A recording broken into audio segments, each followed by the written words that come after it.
la próxima, que va a ser el lunes, si Dios quiere, es la de insuficiencia renal crónica.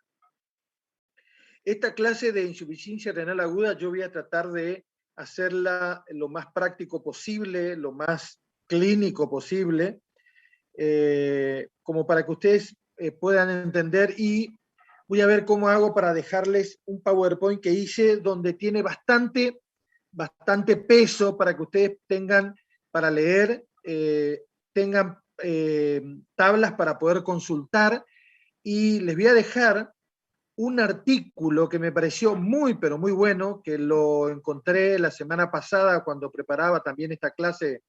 Volví a rever este tema que siempre me gusta y lo reveo, que les recomiendo que lean, está muy bien, está actualizado y es un repaso de la insuficiencia renal aguda que creo que si lo leen con conciencia les va a gustar. A ver si puedo encontrar mi... Acá está. ¿Ven ahí el PowerPoint? Sí, doctor. Bueno. A ver si lo puedo poner en... Bueno.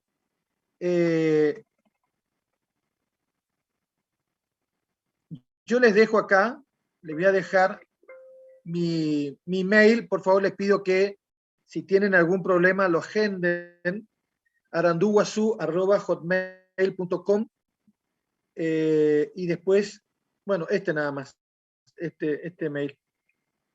El tema de insuficiencia renal aguda, no, vamos a empezar porque es sumamente importante que ustedes entiendan que estos riñones tienen una unidad funcional que no es una célula en este caso, sino que son un conjunto de estructuras que forman la nefrona. La nefrona está compuesta por el glomérulo y por los túbulos que tienen todo este rodeado de arteriolas, y de vénulas que producen un intercambio de sustancias entre el intersticio, entre los túbulos y las arteriolas, de sustancias que es fundamental para el buen funcionamiento de los riñones, para que puedan perfundir bien ellos, que puedan vivir, y el segundo paso es que puedan cumplir la función de intercambio de sustancias que el organismo tiene de más, llámese hidrogeniones, nitrógenos ureicos, como por ejemplo la urea, es uno de ellos, el potasio, que es una sustancia que también se eleva por el metabolismo celular, y también los hidrogeniones, y por supuesto el agua, que se elimina en mucha cantidad. Si uno tiene idea de que los riñones por los glomérulos pasan más de 100 litros por 24 horas, por los glomérulos, y se excretan alrededor de 1,5 litros, fíjense lo que trabajan estos riñones en la filtración y cómo trabajan estos túbulos para poder reabsorber todo lo que tienen. Cuando esto falla en forma aguda, se da esta situación que es una situación clínica llamada insuficiencia renal aguda. Es un síndrome y que va acompañado del deterioro de la función en forma rápida, horas, días o semanas, que puede estar manteniendo la diuresis, o sea, puede seguir orinando 1,5 litros, 2 litros, o con oliguria o anuria, que es lo que vamos a ver ahora, nosotros. Lo que sí, la insuficiencia renal, vamos a ver en varios momentos, se clasifican en prerrenal, posrenal o renal.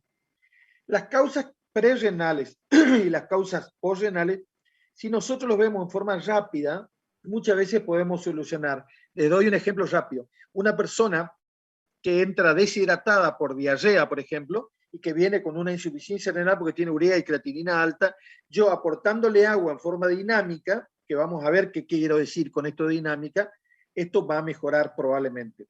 Y la posrenal es todo lo que sea obstructivo, que muchas veces solucionamos poniendo una sonda, por ejemplo, un varón, un hombre grande, con una obstrucción prostática, por ejemplo, puede mejorar colocándole la sonda y vamos a restaurarle el volumen urinario. Las lesiones que son renales, llámese glomerulares, vasculares o túbulos intersticiales, son por ahí más difíciles de tratar, pero además de diagnosticar. Necesitamos, esta es una de las patologías, de los síndromes que más nos beneficia el interrogatorio, no tanto el examen físico para el diagnóstico. Quizá el diagnóstico nos sirve para saber si tiene hipercalemia, si tiene acidosis, pues yo lo miro, veo cómo respira. La acidosis metabólica causa una respiración muy particular, que es la respiración de Kussmaul. Ahora se ve menos, porque seguía se los trata, antes se veían más esa respiración hondo y largar, la respiración larga, la expiración también larga, tratando de largar la mayor cantidad de hidrogeniones con moléculas de agua, por eso se da ese tipo de respiración, y eso viene a través del centro respiratorio. Bueno, les voy a dar, les voy a definir esto, y después les voy a dar unos, no es buena la palabra para un teórico, digamos, pero a mí me gusta unos tips con respecto a este problema un poco práctico, para que ustedes se puedan manejar. La mayoría de las insuficiencias renales agudas están relacionadas con factores hemodinámicos o tóxicos. Sobre todo en esta causa que se da en el 5% de las personas que están internadas. En estos factores hemodinámicos, esto que yo le decía, el problema que hay cuando una persona viene deshidratada, por ejemplo, o lo tóxico que es por la medicación. Y eso de tóxico tiene mucho que ver con la internación. Nosotros le damos a estas personas, una medicación, muchas veces en la misma internación que produce esto, o le ponemos un plan de hidratación muy bajo, el paciente asume que está acostado, que no tiene, que el médico sabe lo que tiene que hacer y entonces espera con obediencia y va a cumplir lo que le decimos, y entonces está con la hidratación, no toma agua, y estando internado se deshidrata. Entonces vamos a ver en el laboratorio que la urea y la creatinina aumenta, que aumenta la urea primero, la creatinina está, después aumenta la creatinina. Bueno, eso es lo que tenemos que ir viendo. Una de las cosas que tenemos que siempre sospechar en insuficiencia renal es cuando el paciente tiene una disminución de la diuresis. Y eso lo tenemos que hacer interrogándolos muy bien para saber cuántas veces orina, si orina mucho, orina poco. Cuando le pedimos un laboratorio, además del ritmo urinario, vamos a encontrar que la urea está por arriba de 0,40, 0,50, y la creatinina está por arriba de 1,20, que son los valores que tenemos acá hasta 1,5, dependiendo de la forma en que se tome, por eso dice 1,5 miligramos por ciento. Estos son los tips que yo quería pasarles un poco para que ustedes, vayan pensando. La anuria se define por un ritmo urinario menor de 50 mililitros día, o sea, nada. Y nos vamos a dar cuenta porque solamente estando el paciente sondado, porque 50 mililitros en un día no nos vamos a poder dar cuenta. Para que se llene la vejiga van a pasar varios días para que el paciente orine eso. Y esto sí es una emergencia, que el paciente esté en anuria, sobre todo si lo tenemos con hidratación, porque lo vamos a seguir sobrecargando, y no va a ser la primera vez que nos llaman a los nefrólogos a dializar un paciente que no orinó, que le dejaron con hidratación y el paciente se sobrecargó y hizo un edema agudo pulmón. Entonces tenemos que tener cuidado de que el aporte de líquido esté en relación con el volumen que está orinando. La oliguria, definida como un volumen urinario menor a 400 por día, o sea, entre 50 y 400. Eso es oliguria. Y eso se puede dar por la hipoperfusión renal, y tiene que ser, sobre todo, cuando hay una hipoperfusión importante. ¿En qué caso? Cuando el paciente ingresa, por ejemplo, o viene con una hemorragia digestiva, cae el volumen urinario por la hemorragia digestiva, o por lo que yo le decía hoy, una diarrea, por ejemplo, el paciente se deshidrata o por mucho calor, y entonces viene con este cuadro de hipoperfusión renal, que se da bastante, es una de las consultas más importantes cuando va a ingresar al hospital. Cuando ya está internado no es tanto, pero suele pasar. La NTA, que van a por ahí escuchar o ver inclusive en libros, es la necrosis tubular aguda. Es la muerte de las células tubulares renales. Y tiene una alta tasa de mortalidad que llega al 90% si está asociado, la enfermedad de base es, por ejemplo, una infección generalizada, una sepsis. Entonces, una falla, porque la sepsis lleva a la falla multiorgánica. Entonces, tiene muchas posibilidades de morirse el paciente que está con necrosis tubular. Tenemos que ser muy rápidos y tenemos que evaluarlo frecuentemente. Yo le decía hoy que es sumamente importante revisarlo al paciente, porque un paciente que está en necrosis tubular puede estar sobrecargado porque nosotros todavía estamos pensando que el paciente no orinó, que estaba deshidratado, le seguimos aportando líquido, ya está con la necrosis tubular y nosotros le seguimos aportando líquido y lo sobrecargamos. Todo eso tenemos que tener mucho cuidado de ir viendo qué vamos a hacer. Y fíjense lo que yo les puse después. En caso de requerir asistencia respiratoria mecánica, la mortalidad asciende a casi 100%. Para no ser tan grande, les voy a decir un porcentaje menor, 99%. El paciente que ingresa a terapia con respirador y tiene que entrar a diálisis por la sepsis, tiene muchísimas chances de morirse. Ahora, con este tema de la pandemia, a nosotros nos tocó dializar a los pacientes en las terapias intensivas del hospital de campaña. El hospital de campaña tiene 7 terapias de 8 camas cada una, se llegaron a llenar 5 terapias, y de esas 5 terapias, el cuadro respiratorio causado por el virus es un gran factor predisponente a una neumopatía bacteriana y generalmente bilateral y generalmente asociada a gérmenes resistentes porque están en la terapia.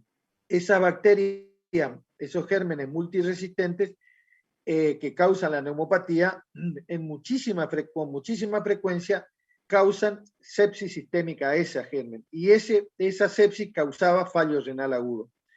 Creo que yo conté, no les puedo decir el número total que hemos dializado en la terapia, pero sí les digo que han salido 2 pacientes, mucho, estando con neumonía bilateral, en asistencia respiratoria mecánica, con diagnóstico de sepsis y con insuficiencia renal aguda. Hemos dializado la mayoría de los pacientes y no han salido porque el cuadro es sumamente severo. Obviamente nosotros, salvando 1 o 2, para nosotros es sumamente importante, pero hemos dializado mucha gente que no ha podido salir porque el cuadro de falla multiorgánica por la sepsis es muy importante y nosotros sabemos, por esto que le estoy diciendo, que muchísima gente que entra con este cuadro es difícil que salga. Por eso es que nosotros, no solamente acá en el Hospital Escuelas, sino en otros lugares del mundo, preconizamos hacer una diálisis precoz a la sepsis. Cuando se está haciendo el diagnóstico de sepsis y ya empieza el fallo renal, empezar, aunque no tenga criterio, que vamos a hablar ahora de cuándo empezar la diálisis, empezar con antelación. Cuando el volumen urinario bajó a pesar de ponerle diurético, cuando el valor de la creatinina aumentó al doble, bueno, empezar lo antes posible con la diálisis. En eso nosotros defendemos muchísimo.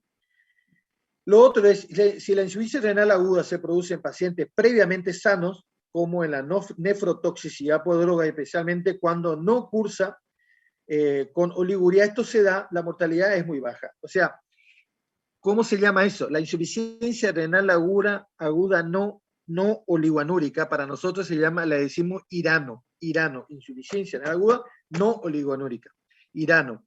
Y esta insuficiencia renal, yo tengo un paciente que lo veo, el paciente sigue orinando, pero a pesar de que orine 2 litros o más inclusive, o 1,5 litros, la creatinina, la urea y la creatinina le siguen aumentando.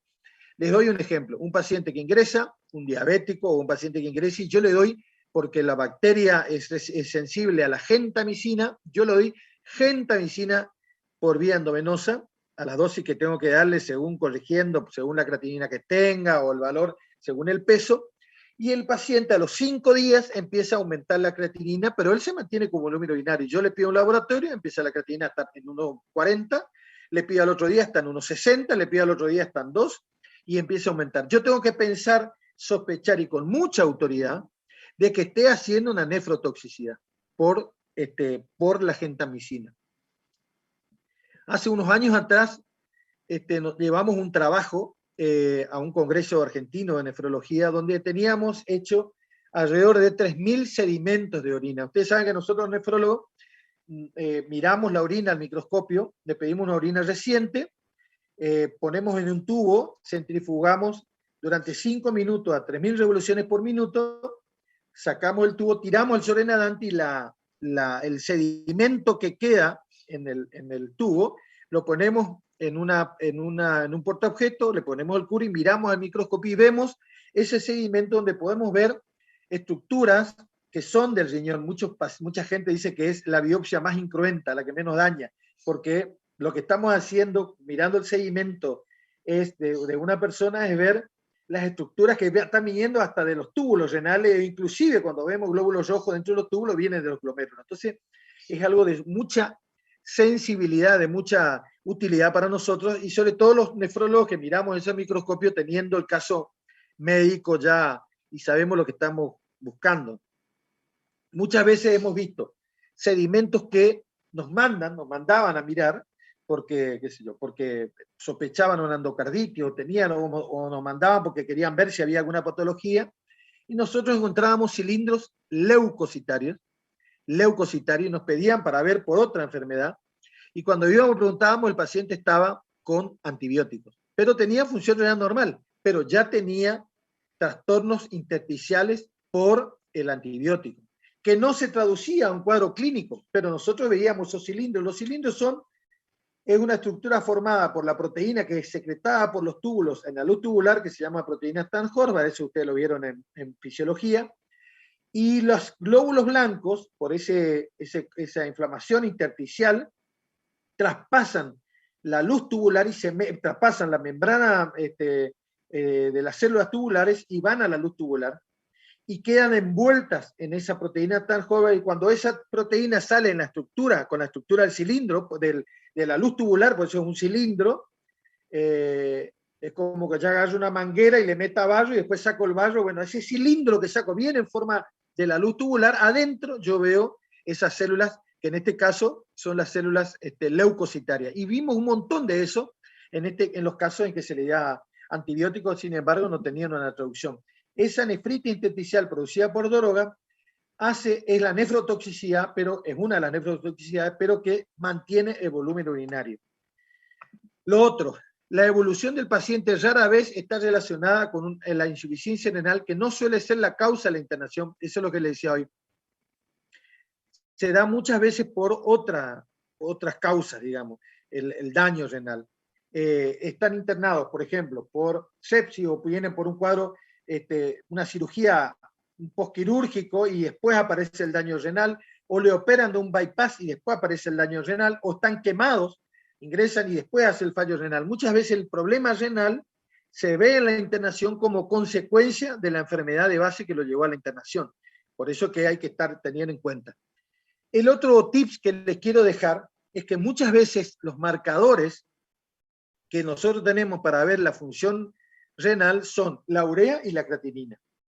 Pero muchas veces en los riñones funcionan bien, pero la urea o la creatinina nos da alta.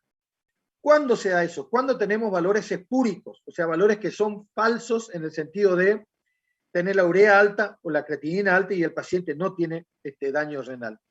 Una de esas es la hemorragia digestiva alta. Cuando se produce la hemorragia digestiva alta, el metabolismo, la sangre en el túbulo, en el intestino, produce absorción de los nitrógenos y eso lleva a que la urea esté más alta, pero los riñones funcionan bien. Yo puedo tener urea muy alta con creatinina normal. ¿Y cuándo se da esto, doctor? Bueno, hay una relación que a nosotros ya nos miramos y automáticamente nos damos cuenta, no tenemos que hacer ni una suma ni resta, pero la relación es de 1 en 20. La creatinina es 1 en 20. Yo tengo que tener urea de entre 0,20 y 0,40 y la creatinina que tiene que estar entre 0,9 y 1 hasta 1,2. En esa relación, en ese marco, en ese sector, tienen que manejarse las dos. Y muchas veces, si yo veo una creatinina normal y veo una urea de 0,80 o 0,90, si yo hago esa relación y veo que la urea está mucho más alta que la creatinina en esa relación. Si yo tengo 0,90 de urea y tengo 1, por ejemplo, de creatinina, tengo una relación que es mayor de 1,20. Capaz es 10 a 20 entre la urea, o sea, tengo más urea que creatinina.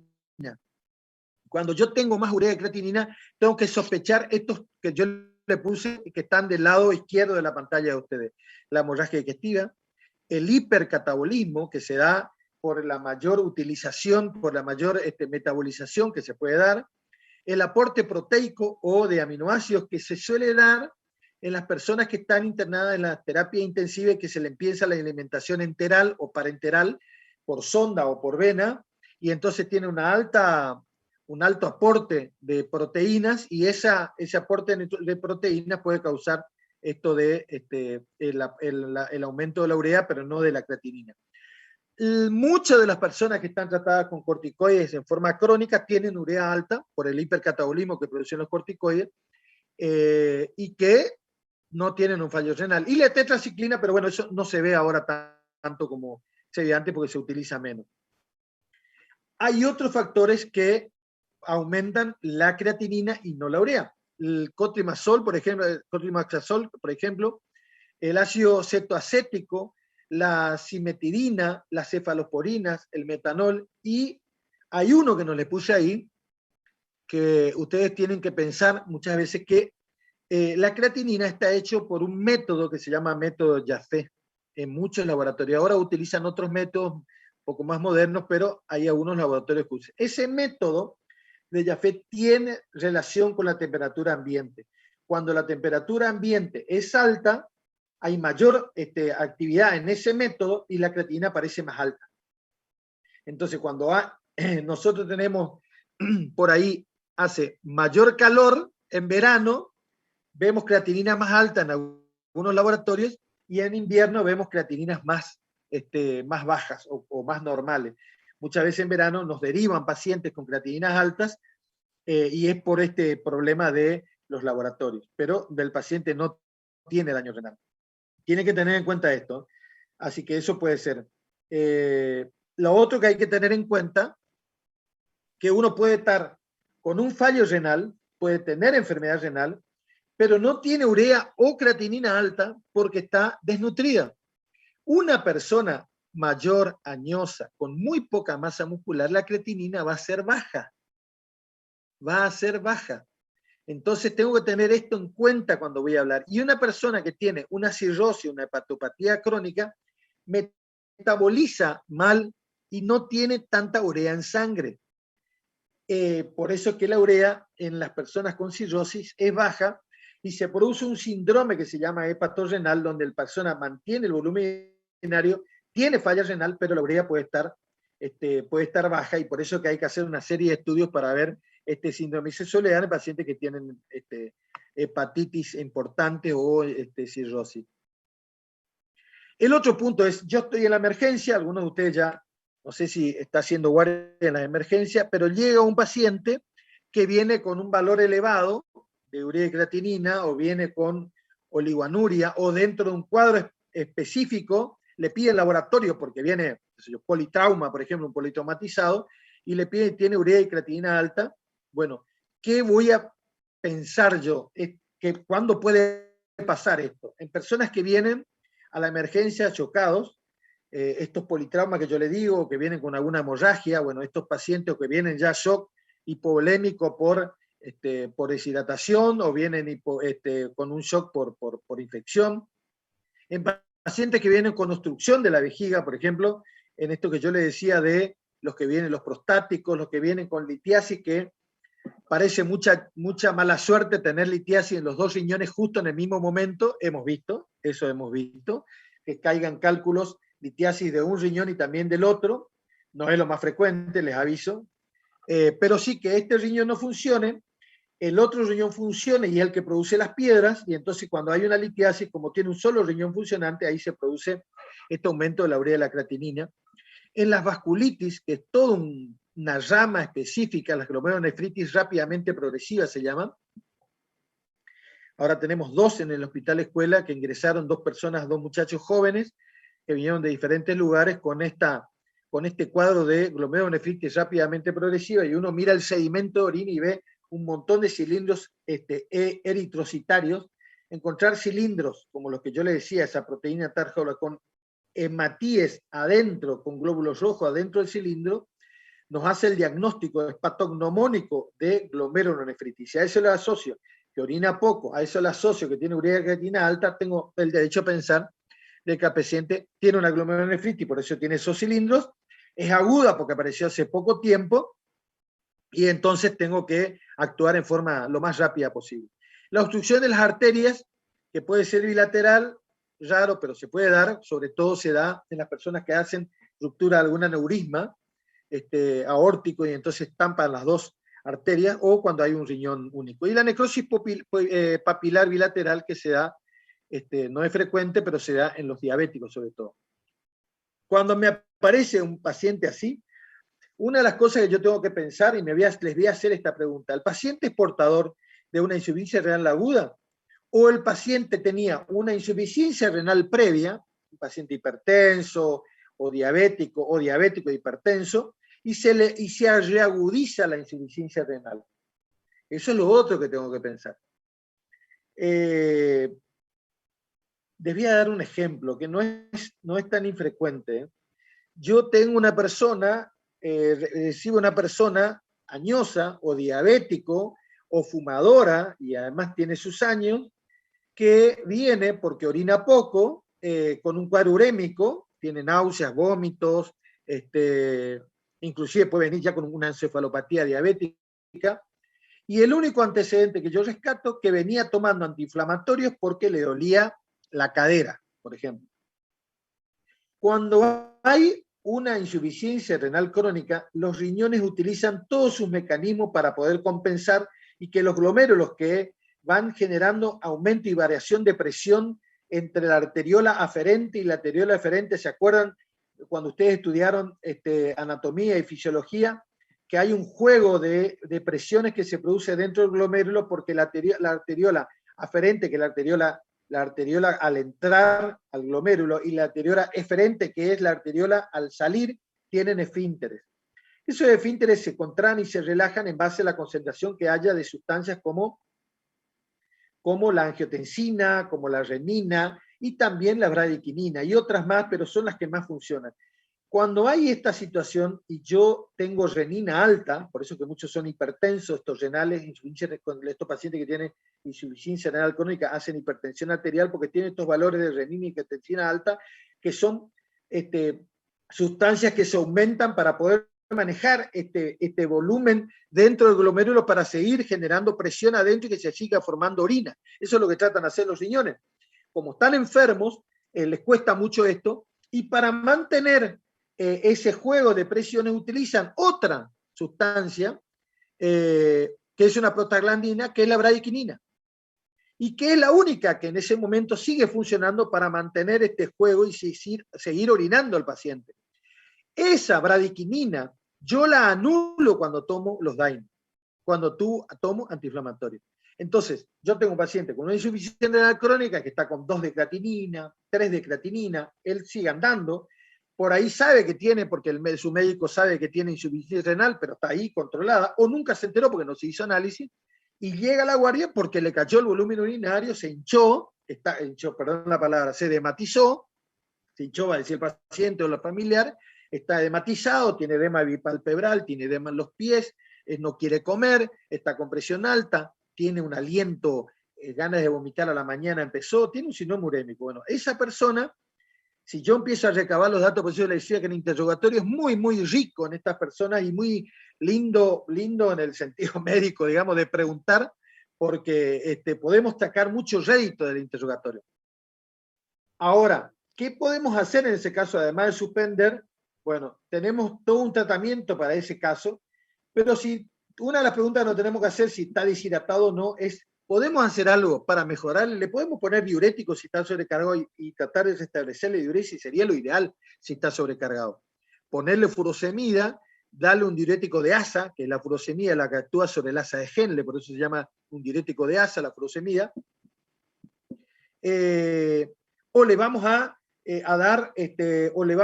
dar más líquido porque está deshidratado, porque está con diarrea, y ver si nosotros podemos todavía, los túbulos renales tienen sus células que están funcionando, no se necrosaron todavía, y entonces los diuréticos pueden hacer efecto.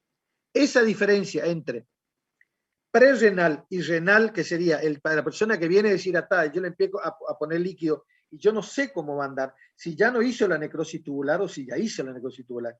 Ahora les voy a mostrar un cuadro para que ustedes puedan ver qué hacer, cómo hacer el diagnóstico de si viene deshidratado y yo le aporto líquido y empieza a orinar, o estuvo tanto tiempo deshidratado que ya hubo necrosis tubular, o sea, hubo muerte de las células tubulares y ya no voy a recuperar y tengo que meterlo en diálisis. Eso les voy a mostrar ahora les voy a mostrar en un cuadro cómo hacer. Las causas más frecuentes de necrosis tubular aguda es la nefropatía isquémica mantenida en el tiempo. Esto que yo le decía, yo no puedo pasar, no le pasé líquido porque no vino a la consulta, porque tiene diarrea, hemorragia digestiva, algo que sea prerrenal, se mantuvo durante mucho tiempo, no hubo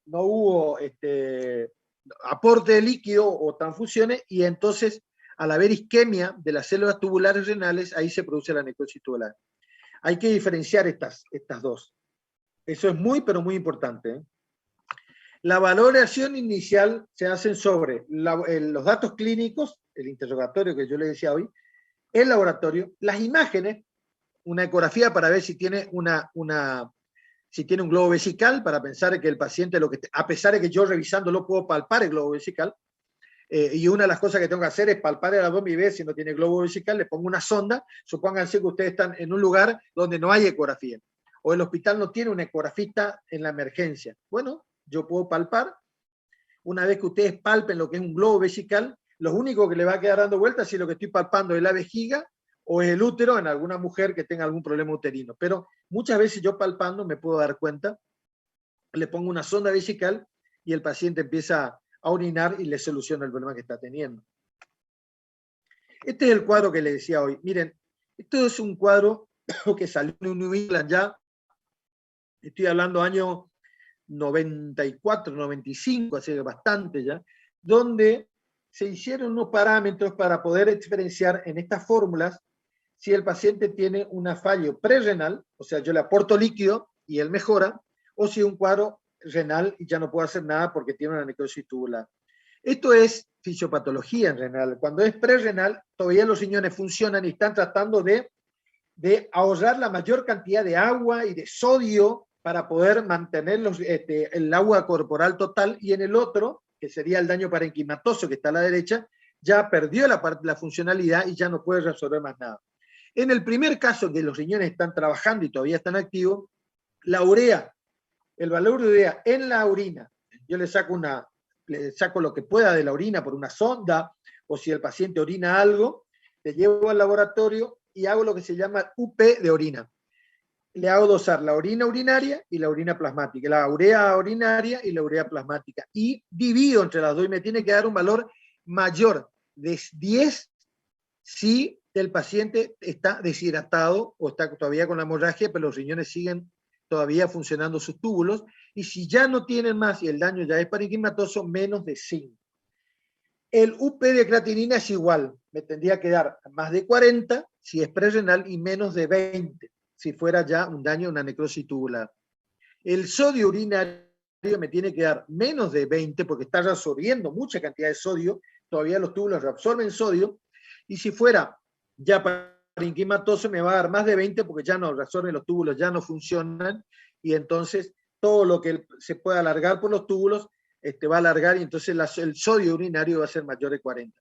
La fracción de eyección de sodio, que es una fórmula donde yo lo que mido es cuánto está orinando en base a la función renal. Entonces yo puedo medir el UP de sodio por el UP de creatinina, todo eso multiplicado por 100.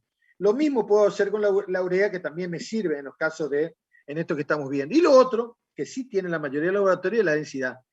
El paciente está concentrando la orina si fuera prerrenal y la persona ya no puede concentrar más orina cuando ya es necrosis tubular.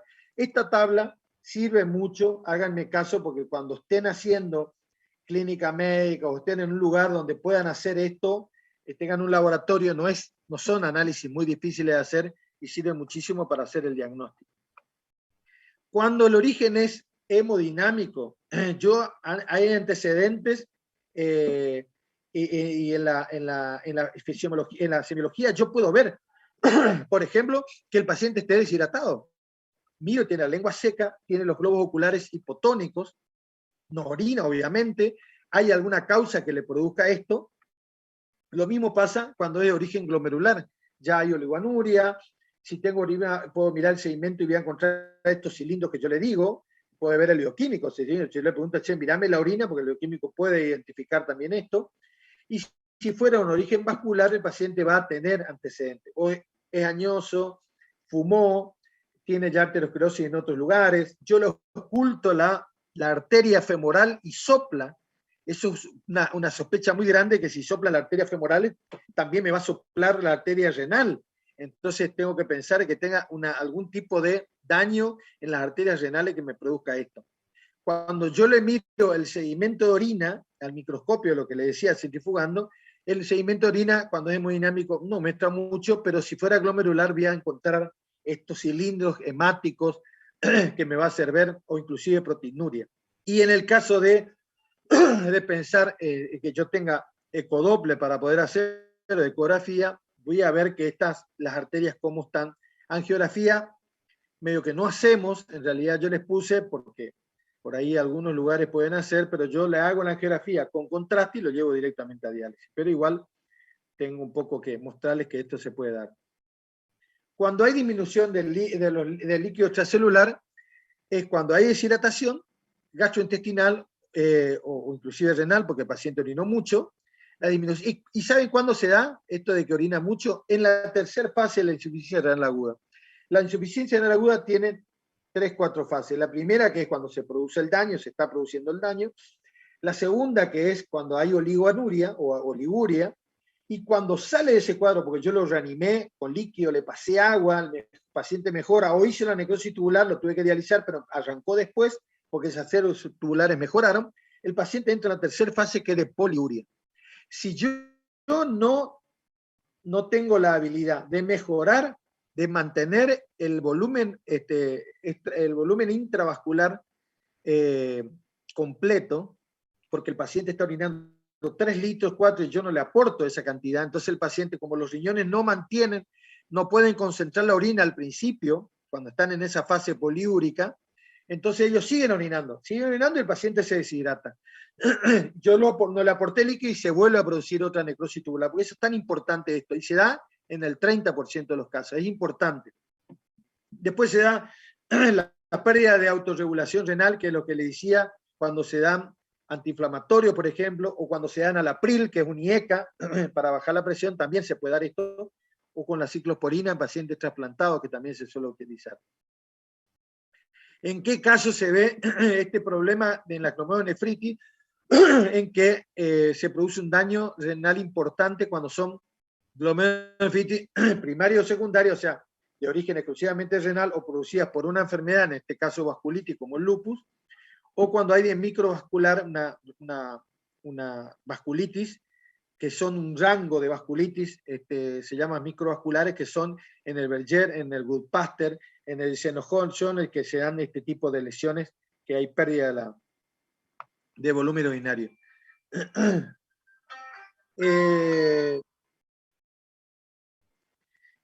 El paciente puede tener estos parámetros de prerrenal o de renal.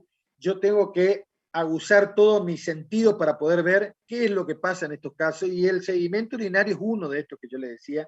Por eso hablé y les comenté lo que significaba el tema del sedimento de orina.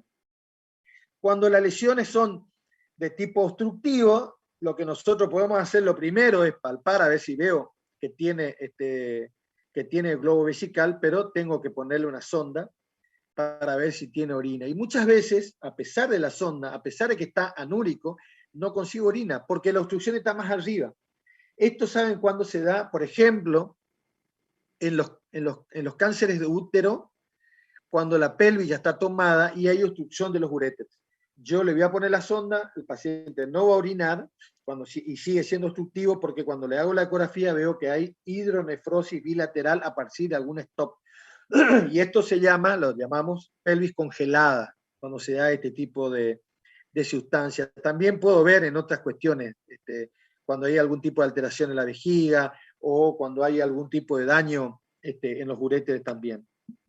Bueno, Esto es lo mismo que le estaba hablando recién, los tipos de causa, que por eso yo le decía hoy al principio que anoté mucho en esta diapositiva. Esta es una diapositiva muy cargada, pero quería que ustedes lean la diapositiva después para poder ver cómo se dan estos casos y tener estos datos que les dejo. Después les voy a pasar esto, voy a darle al doctor Pagno para que suba esto en la... Yo le decía hoy que hay en las lesiones renales hay 3 o 4 fases. La prodrómica, que es cuando la persona empieza con el daño renal, tiene hipotensión, está deshidratado o dejó de orinar. La oligúrica, que es cuando el paciente deja de orinar y consulta porque está deshidratado, como les decía hoy, o viene sobrecargado pero no orina porque el daño es renal. Le hago un laboratorio de urea y creatinina alta, entonces en estos casos voy a sacarlo de este cuadro hidratándolo, tratando la causa, lo voy a tener que dializar por ahí porque el valor de urea y creatina son muy altos, hasta que el paciente arranque y llegue a lo que decimos nosotros cuando empieza a orinar, que se da cuando se restablecen las células tubulares en la necrosis tubular aguda, por ejemplo, y la persona se restablecen las células tubulares y el paciente entra en esta fase poliúrica. ¿Por qué se da esta fase poliúrica? Porque las células tubulares se forman, empiezan a crecer de la luz de la membrana basal tubular, empiezan a crecer, están ya formadas, pero los receptores de la hormona antidiurética todavía no están funcionando. Entonces esas células tubulares, a pesar que estén, no tienen receptores para la antidiurética, que es una hormona que se produce en el cerebro y en la hipófisis, y cuando, a pesar de tener esta hormona alta, como no hay receptores, esta orina que sale por los glomérulos, que es filtrada por los glomérulos, no es reabsorbida en gran cantidad por los túbulos y se va por la orina. Y el paciente entra en una poliuria de 5 o 6 litros y tenemos que seguirle. Muchas veces hemos puesto 2 canalizaciones, 2 subclavia o una subclavia y otra vía para poder pasarle, más el paciente que tomaba agua, porque en la fase poliúrica está orinando mucha cantidad y nosotros tenemos que seguirlo atrás. Medimos el volumen urinario de esa persona en 24 horas y si orinó 5 litros, tenemos que ponerle 5 litros, o 2 vías, o que tome 3 litros de agua más 3 litros que le pongo yo en el suero, pero tengo que mantener. Tenemos varias formas de hacer esto. O yo le pongo una vía venosa central que mida la PVC, la presión venosa central, y veo si la presión venosa está bien para pensar que el volumen intravascular sigue alto, entonces mido y yo si tengo una PVC que está llegando a 0, se fue la columna para adentro, entonces yo voy a tener que aportarle más cantidad de agua, o si el paciente camina, lo peso todos los días. Y si el paciente está pesando 70 kilos y de un día para otro bajó a 68, el paciente perdió 2 kilos, que no es porque perdió grasa, sino porque se deshidrató. Entonces tengo que meterle mayor cantidad de agua. En esa fase poliúrica es sumamente importante seguirla, porque si no vuelve a subir la urea y la creatinina, lo voy a tener que meter o no en diálisis, pero va a entrar en otra vez en insuficiencia renal y es porque se produjo otra vez necrosis tubular. Es como que empiece de nuevo el factor prerenal porque está deshidratado. Pero en esta vez la deshidratación se da un poco por responsabilidad nuestra. No sé si soy claro en esto. ¿Me sigue más o menos? A ver si alguno me contesta.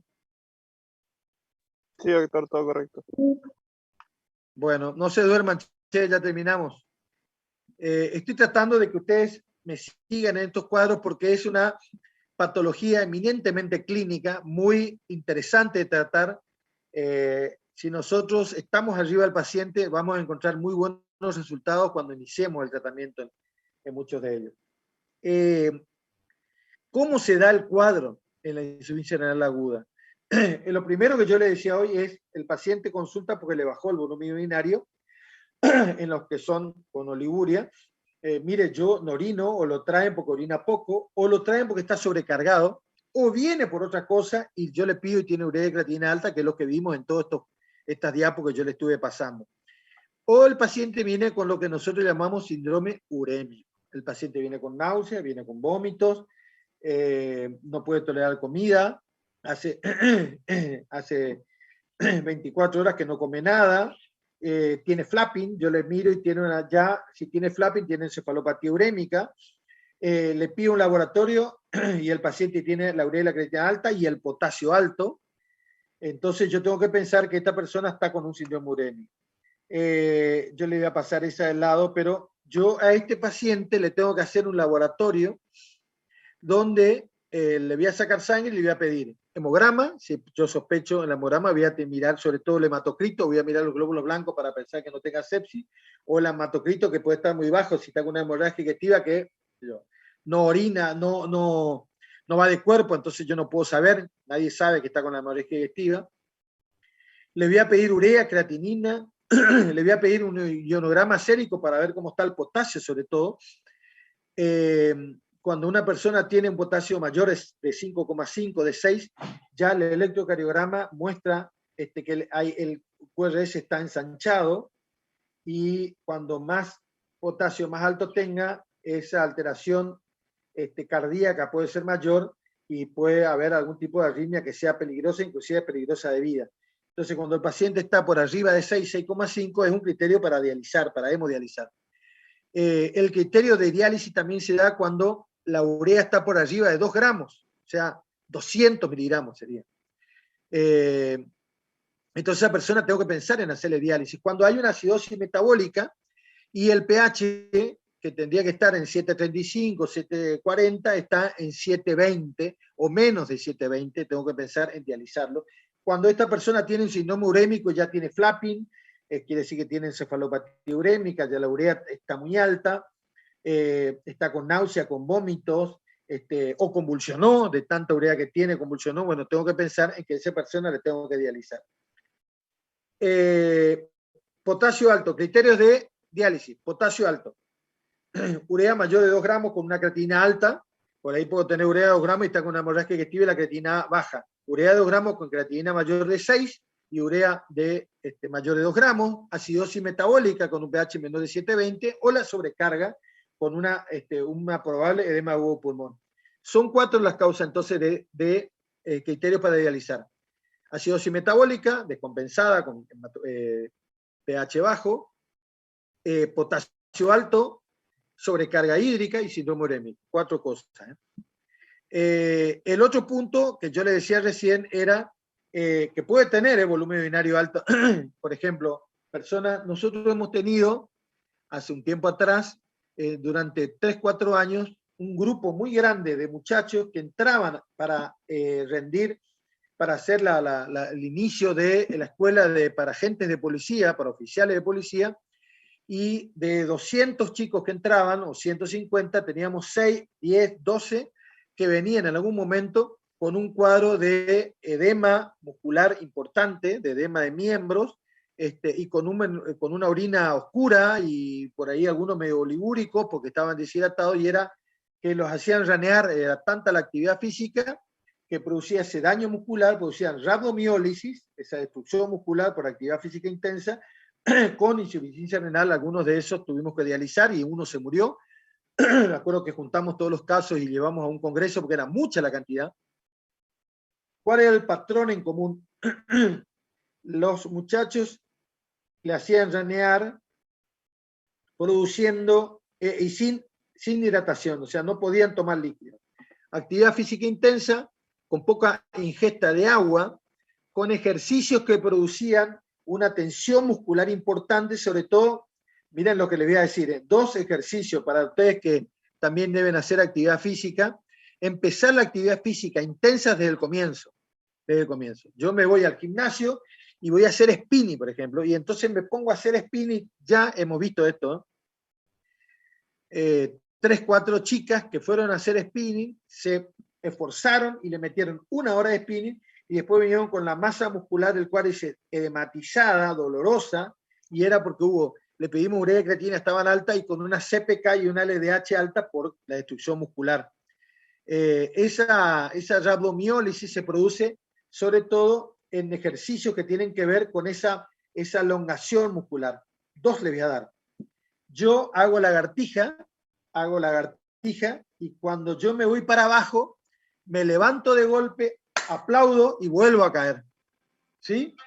Espera un momentito. Juanchi, dame un ratito que estoy dando clases, ya te llamo, estoy dando clases, ya te llamo. Entonces cuando yo hago esto de ir para abajo en la lagartija, me levanto, aplaudo y vuelvo a bajar, como no puedo, no voy a tirar la cara contra el piso, hago una tensión y todo mi deltoide, parte del cuádriceps crural, de este que está acá, del cuádriceps del brazo, perdón, del bíceps del brazo, y de estos se tensionan en la mayor elongación y ahí producen la destrucción, la destrucción muscular. En la pierna se da, eso en la jerga militar se utiliza mucho, el salto del paracaidista. Yo estoy en cuclillas, salto para arriba con la mano acá, salto para arriba y caigo en flexión. Cuando caigo en flexión, los cuádriceps están bien, los músculos dilatados, porque estoy con la pierna flexionada, el cuádriceps está bien dilatado y ahí es donde hay mayor destrucción muscular. Son dos ejercicios que hay que tener cuidado. Y la otra es en el spinning, que también tengo que estirar la pierna, y sobre todo cuando estoy en punta de pie en la bicicleta y bueno, tengo que tener cuidado y no tomo la cantidad de agua suficiente. Entonces se da ese tipo, ahí se da la rhabdomiólisis. Ustedes, esto de la rhabdomiólisis sospechen en la mayoría de las personas que empezaron la actividad física y que hacen ese edema doloroso en miembros superiores e inferiores. Y también se da en los terremotos. Cuando hay terremotos y hay caída de edificios, se dan personas que son aplastadas y hay destrucción muscular por el aplastamiento. Se da en algunas personas que convulsionan y hacen tanta contracción muscular que producen destrucción muscular. Fíjense lo que les estoy contando, que eso se produce en estos casos ¿cómo se llama? Y en el otro que también hay, en los grandes quemados, también hay rhabdomiólisis. Bueno, les hablé ya de lo que eran los métodos complementarios. La orina para nosotros es muy importante. La RX de tórax para ver si hay cálculos que se ven en la directa de abdomen o en la ecografía también, que sirve muchísimo la ecografía para esto. Y el sondaje, que yo voy a poder ver qué pasa con si hay una vejiga que esté cargada. Yo le sondo, paso la próstata, que es la que generalmente causa esto en los varones, añoso y produce, y se puede ver. La tomografía nos puede ayudar ahora con los tomógrafos, ahora que sin contraste yo puedo ver mucho, pero eviten hacer tomografía y angiografías y arteriografías en personas con daño renal, porque lo voy a dejar en diálisis. El contraste iodado produce fallo renal. Puedo usar la resonancia nuclear magnética en estos casos, con gadolinio, que puedo llegar a usar. Los estudios gamagráficos, la gamografía, nosotros acá tenemos un solo aparato, no usamos mucho, hay que preparar, entonces, pero les pongo porque puede ser. Y lo otro que sí usamos es la biopsia de riñón, pero no inmediatamente la insuficiencia renal. Está autorizado, les diría científicamente, después de los 30 días en que el paciente está con insuficiencia renal, no puedo encontrar la causa, porque tiene un inmunológico negativo. Yo le pido los parámetros para ver si no tiene lupus, si no tiene alguna vasculitis, me dio todo negativo. Pido para ver si descarté la parte inmunológica, veo si el paciente tiene alguna serología positiva para hepatitis B, para hepatitis C, que también causa glomerulonefritis, o para citomegalo o HIV, me da todo negativo. Bueno, no tengo una causa probable, entonces yo puedo después, seguramente está en diálisis esta persona, hacerle una biopsia para ver qué es lo que está pasando. ¿Cómo se van a encontrar estos pacientes? La insuficiencia renal aguda que tiene estas complicaciones, yo le decía que tienen hipercalemia, acidosis metabólica, lo tengo que meter en diálisis y tratar de ir encontrando la causa. La diálisis que le va a hacer es depurar el plasma, la sangre, y darme tiempo a que yo busque la causa, pero no me va.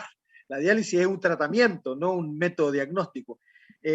Así que eso tienen que tener en cuenta de estos criterios de diálisis. No dializar cuando hay insuficiencia renal, cuando hay criterio de diálisis. Esta diálisis es un tratamiento que se hace poniendo un catéter en algunos lugares ya clásicos para nosotros, que son la subclavia, entrado por debajo de la subclavia, y buscar la vena subclavia, por arriba en la yugular. Esta es la zona más limpia, la de la región de la subclavia, pero la que puede traer algunas complicaciones si dejo el catéter mucho tiempo, o poner por arriba de la subclavia en la yugular, o el método más sucio, pero cuando está con respirador, es el más seguro, que es ponerle acá debajo en la ilíaca, en la vena ilíaca. es un catéter que tiene 2 cámaras adentro, entonces en la punta del catéter chupa la sangre, va por una cámara y tiene 2 salidas el catéter, entonces por una yo chupo la sangre, pero es un solo catéter ancho, yo saco la sangre, pasa por el filtro del riñón artificial, el filtro que me va a depurar la sangre, vuelve y entra por la otra parte, por la otra luz del catéter y devuelve la sangre. Ese es el tratamiento que tengo que hacer durante varias horas de diálisis. Lo que a mí me queda siempre dando vueltas es, yo uso un tratamiento conservador, le pongo líquido, le doy diuréticos, trato de hacerlo orinar al paciente usando el diurético de mayor uso, de mayor actividad es la SIC, la furosemida. Les dije la SIC porque el laboratorio que descubrió esta molécula de la furosemida era Merceridón en ese momento, ahora ya no está Mer nada más, y le puso, fíjense, le puso LASIK, como van a encontrar en la farmacia LASIK, que quiere decir Life Around 6, vida media alrededor de 6 horas, por eso se llama LASIK. Acuérdense como una mnemotecnia. La ampolla de furosemida, la furosemida tiene una vida media de 6 horas. ¿Por qué les recalco esto? Porque yo le voy a poner una ampolla por día y me va a durar 6 horas. Y el resto de las 24 horas que me queda no voy a tener. De 18 horas restantes no voy a tener diurético en sangre. Entonces ya fue metabolizado. Entonces tengo que considerar de qué forma le voy a poner para que las 24 horas yo tenga diuréticos en sangre para poder hacer que esa persona orine. Eso me parece que es importante de recalcarles. El otro punto es que lo voy a hacer en bolo y muchas veces se hace en forma continua también. Se le ponen varias ampollas en el suero y le paso. Pero cuando ustedes vean lo que es la ampolla del diurético, van a ver que la ampolla viene en una ampolla marrón oscura, porque esa proteína, esa sustancia de la furosemida, esa molécula, no es proteína, perdóname, esa molécula se inactiva con la luz. Entonces, si yo pongo en el suero que es transparente, a las pocas horas esa molécula no sirve y yo creo que le estoy pasando diuréticos y esa molécula ya no sirve más. O sea que en realidad no le estoy pasando nada, le estoy pasando agua. Les digo esto porque ese método, tratamiento conservador, no lo estoy haciendo. Yo creo que le estoy dando y viene mucha gente y dice, doctor, ya le pasé diurético y no anda. Espera, vení, vamos a mirar a ver cómo le está haciendo diurético. El otro punto,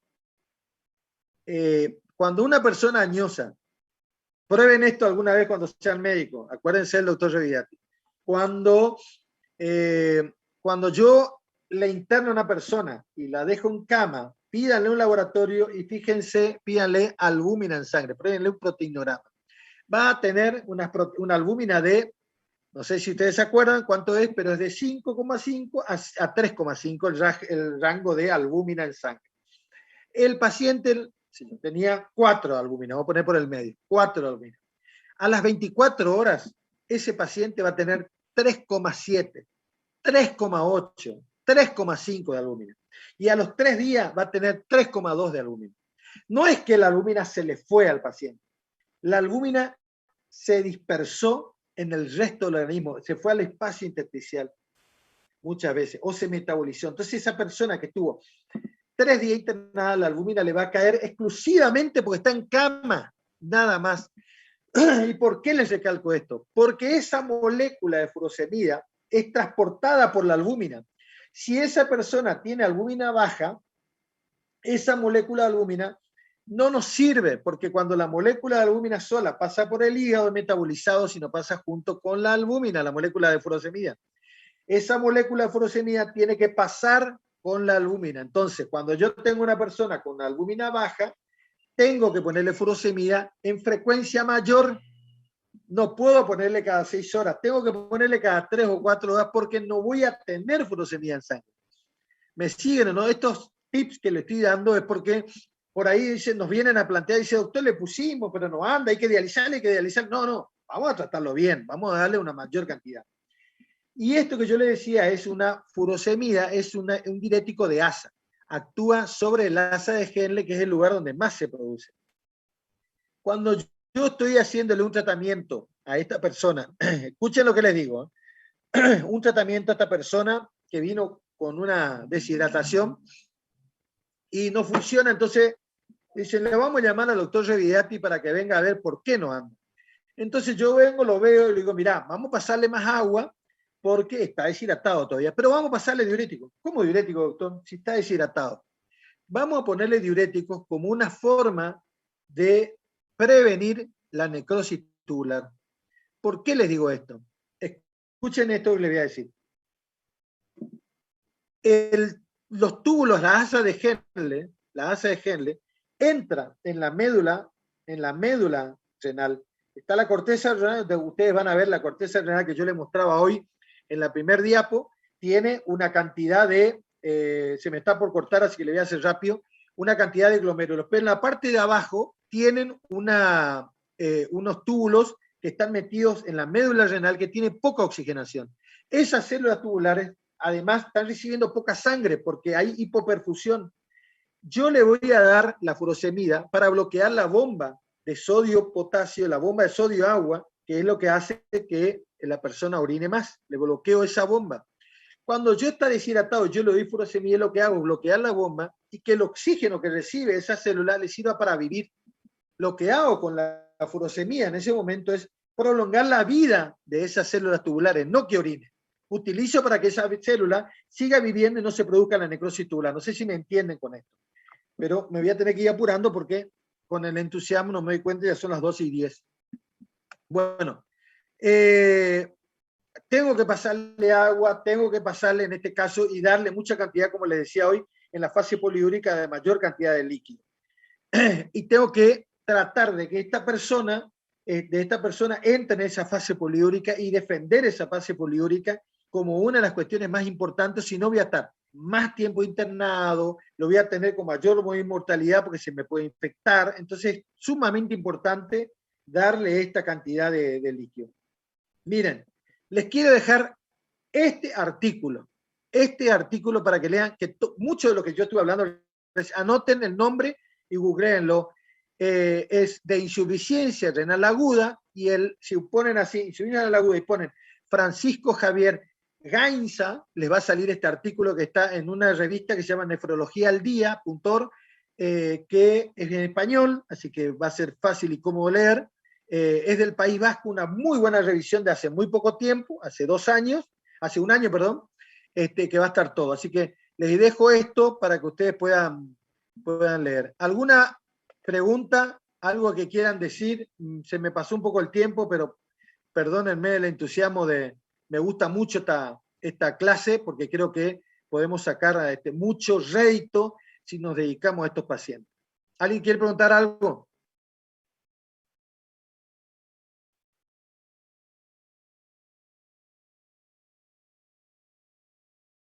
La sangre en el intestino se reabsorbe, en el intestino se absorbe, y esa absorción de toda esa cantidad de nitrógeno que están en las células y en la sangre produce el aumento de la urea. O sea, hay un catabolismo de esas sustancias de la sangre que son absorbidas por el intestino, y ahí se produce el aumento de la urea. Es por la absorción que hay de la sangre. Por eso si yo tengo urea alta, creatinina baja e hipovolemia, tengo la obligación de pensar que el paciente no esté, y hematocrito bajo, por supuesto, en una hemorragia digestiva.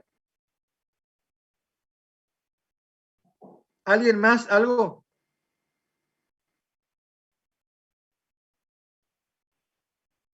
Después, si anotaron mi mail, me pueden pedir ahí, o yo voy a hablar con el doctor Pagno para subir este PowerPoint, que me parece que es útil que ustedes lo tengan, y sobre todo ese artículo que les dejé, no sé si lo llegaron a copiar, pero me parece que es interesante que lo tengan como un artículo de ayuda para después cuando tengan algún caso de esto.